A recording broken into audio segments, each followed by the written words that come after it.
کیا آپ پریشان ہیں؟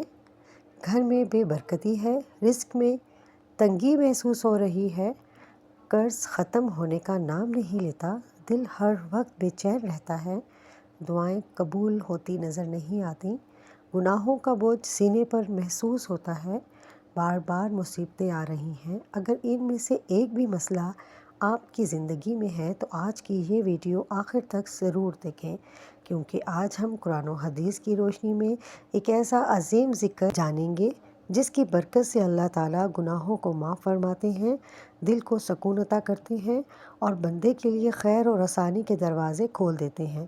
بسم اللہ الرحمن الرحیم۔ السلام علیکم ورحمۃ اللہ وبرکاتہ۔ اللہ تعالیٰ قرآن کریم میں فرماتے ہیں، اپنے رب سے معافی مانگو پھر اس کی طرف توبہ کرو۔ سورہ ہود آیت نمبر 3۔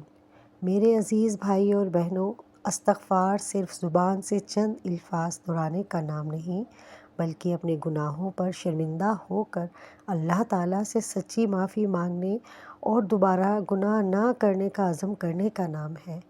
آج کا ذکر ہے استغفر اللہ ربی من کل ذنب واتوب الیہ۔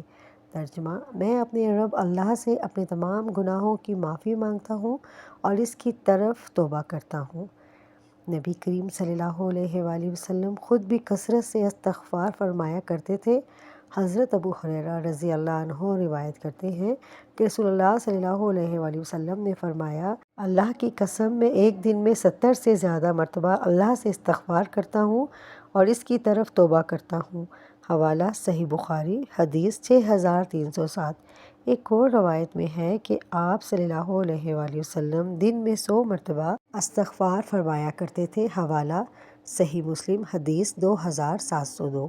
اور حضرت نوح علیہ السلام نے اپنی قوم سے فرمایا، فَقُلْتُ اسْتَغْفِرُوا رَبَّكُمْ إِنَّهُ كَانَ غَفَّارًا يُرْسِلُ السَّمَاءَ عَلَيْكُمْ مِدْرَارًا وَيُمْدِدْكُمْ بِأَمْوَالٍ وَبَنِينَ۔ اپنے رب سے معافی مانگو، بے شک وہ بہت معاف کرنے والا ہے، وہ تم پر خوب بارش برسائے گا، مال اور اولاد سے تمہاری مدد فرمائے گا۔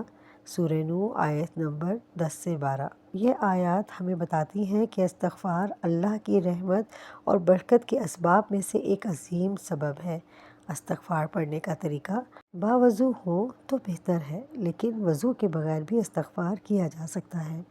دل میں اپنے گناہوں پر ندامت ہو، اللہ تعالیٰ سے سچی توبہ کا ارادہ کریں، روزانہ صبح و شام یا نمازوں کے بعد کثرت سے پڑھیں۔ اگر ممکن ہو تو 100 مرتبہ روزانہ پڑھنے کی عادت بنا لیں، کیونکہ نبی کریم صلی اللہ علیہ وآلہ وسلم سے کثرت استغفار ثابت ہے۔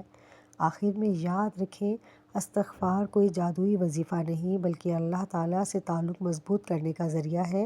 جب بندہ اخلاص کے ساتھ اپنے رب کی طرف پلٹتا ہے تو اللہ تعالیٰ اس کی توبہ قبول فرماتے ہیں، اس پر اپنی رحمت نازل فرماتے ہیں اور اس کے لیے خیر کے راستے آسان فرما دیتے ہیں۔ اللہ تعالیٰ ہمیں سچی توبہ کرنے والوں میں شامل فرمائے، آمین۔ اگر آپ بھی آج سے روزانہ استغفار کی عادت بنانا چاہتے ہیں تو کمنٹ میں ضرور لکھیں، استغفر اللہ واتوب الیہ۔ ویڈیو کو اپنے عزیزوں کے ساتھ ضرور شیئر کریں، شاید آپ کی وجہ سے کسی کی زندگی اللہ کی طرف لوٹ آئے۔